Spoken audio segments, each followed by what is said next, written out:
I'm addicted and expensive. Byron Wilcott. And I'm watching WGS-TV.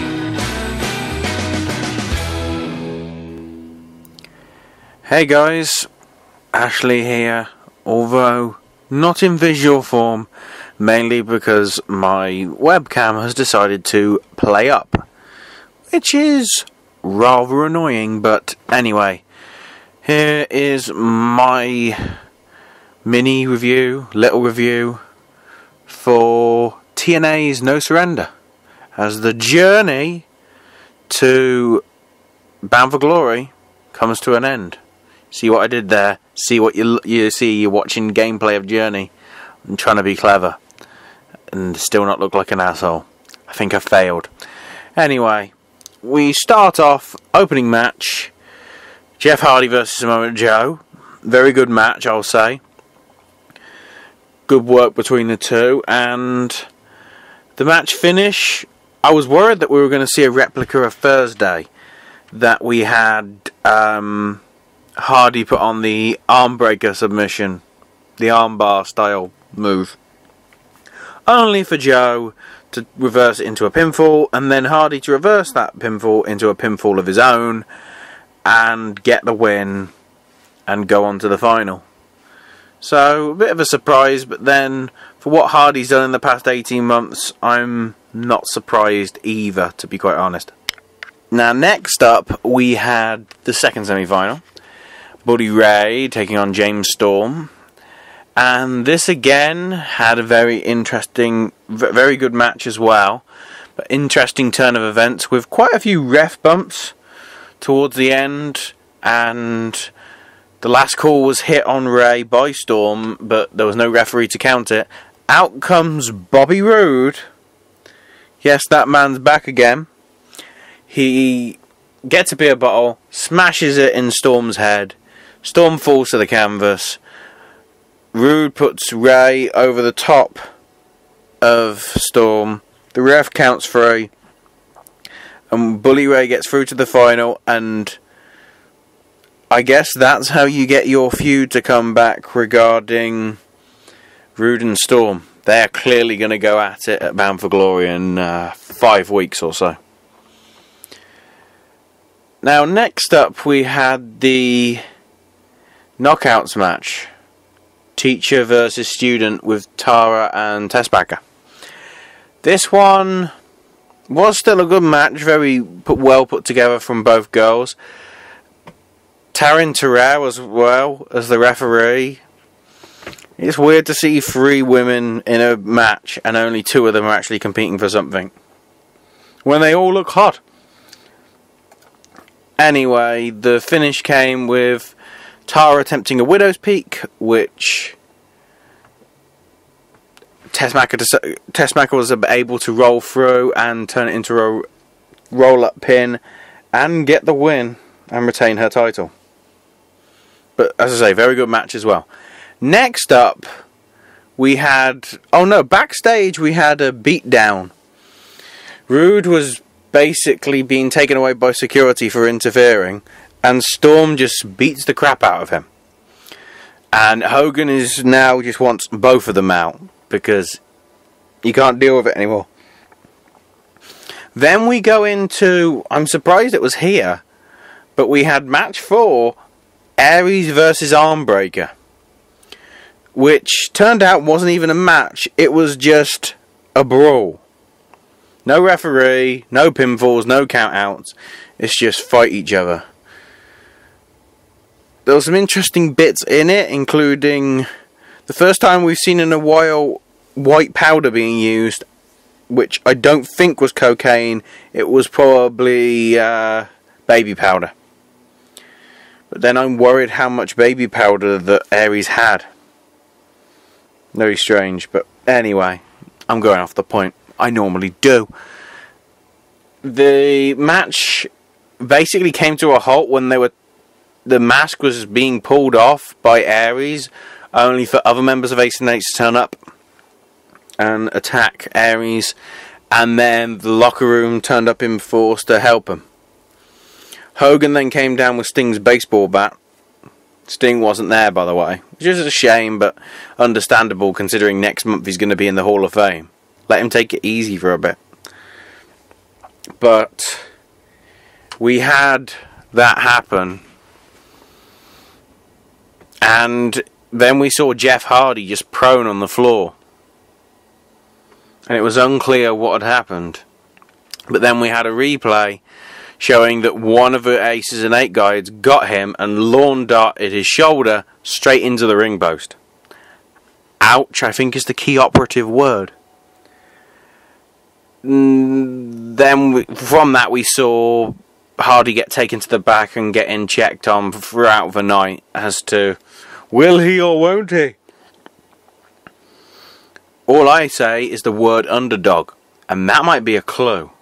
But anyway, next up, match 5 was the X Division title match, which was probably match of the night, but there was a lot of great technical stuff from both Sonjay Dutt and Zema Ion. Zema Ion getting the win with, I think it's a variation of a gory bomb, but it was an outstanding match with moves that I basically couldn't tell you what they were. Quite a lot of them. They're like, I'm going to have to go to my wrestling encyclopedia and look them up. And if they're not in there, god damn it, they made up wrestling moves. It's unlikely, but it may have happened. I don't know. But yeah, overall, probably match of the night. Next up was Magnus versus RVD.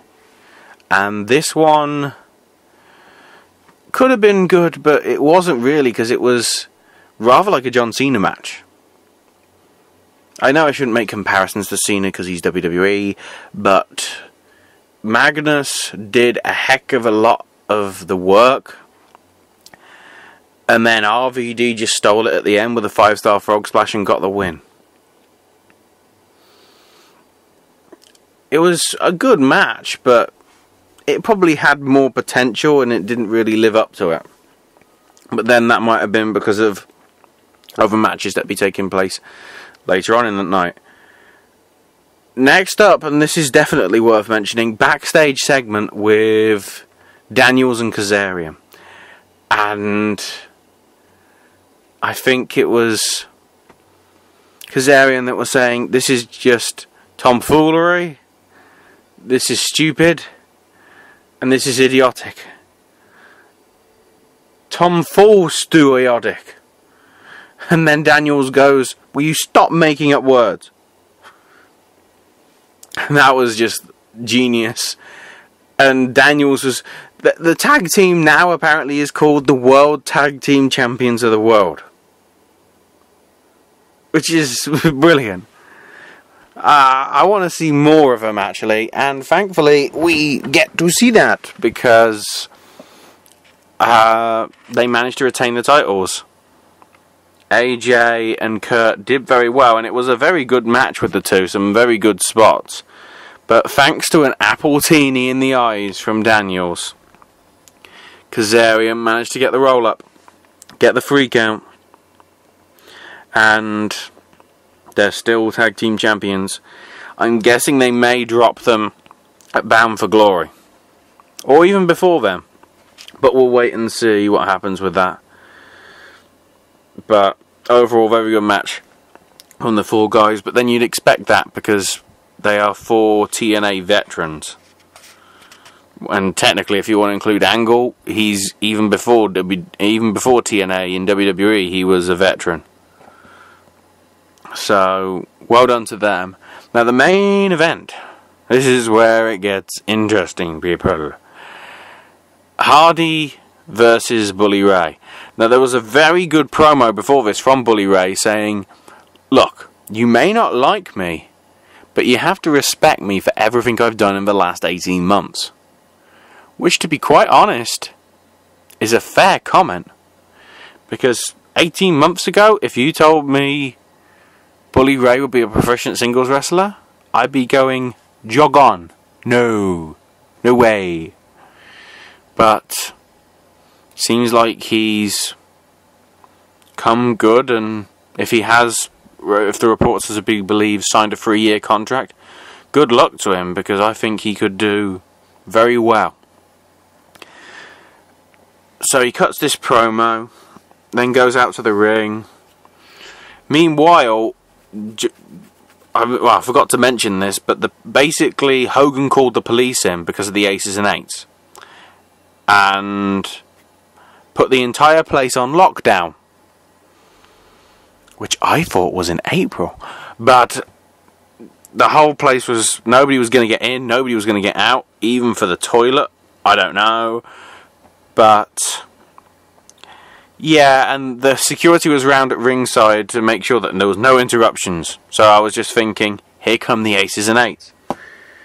But then Jeff Hardy's music plays after all the security's out. Nobody turns up. Second time his music plays, nobody turns up until Hogan appears. Then Hogan comes down and goes, look, brother. Yeah, I had to do that. It's kind of his thing.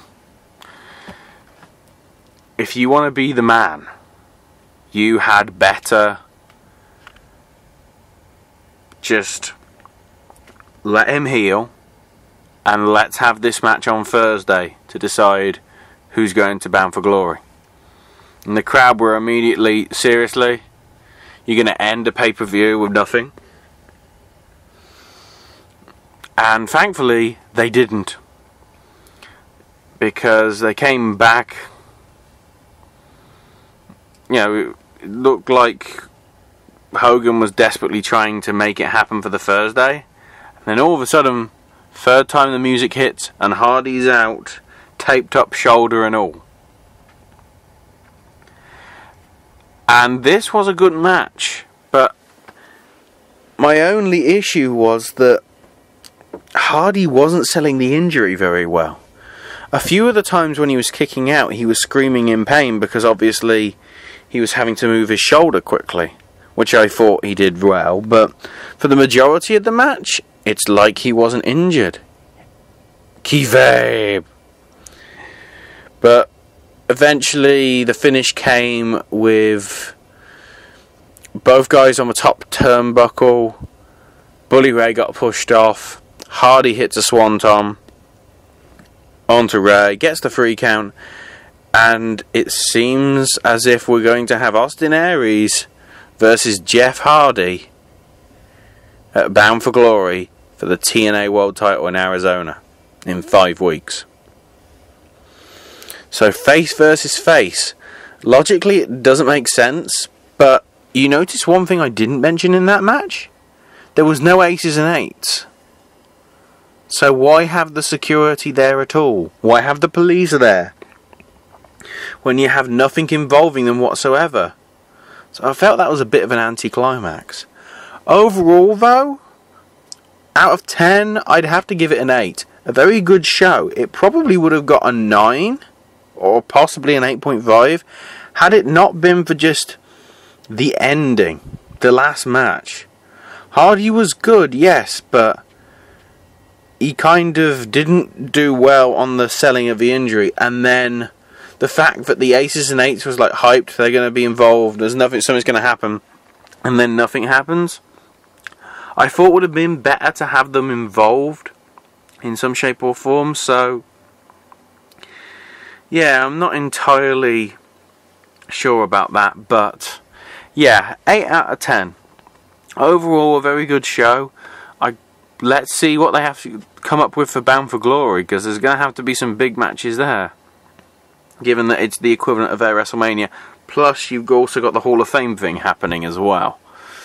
So, that's my thoughts. What's your thoughts? That's what I want to know. Or that's what the channel of the Wrestle Gamer, Billy Boudreaux, wants to know anyway.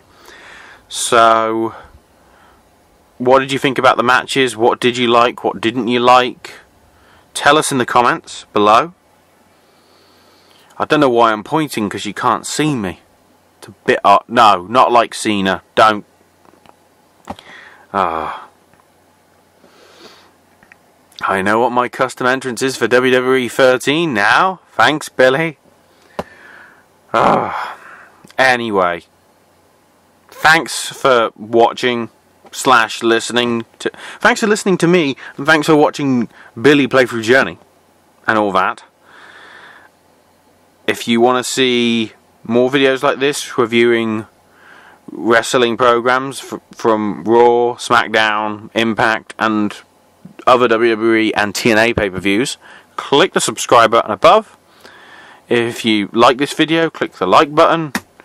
If you dislike this video because you can't see me, I said it again, press the dislike button. Wow, if you want to press the dislike button, you can. But I don't like red hands. I've seen Captain America. So yeah, rate, comment, subscribe, all that stuff, and hopefully I won't see you, but hopefully you'll see me next time. Cheers, guys. Brother!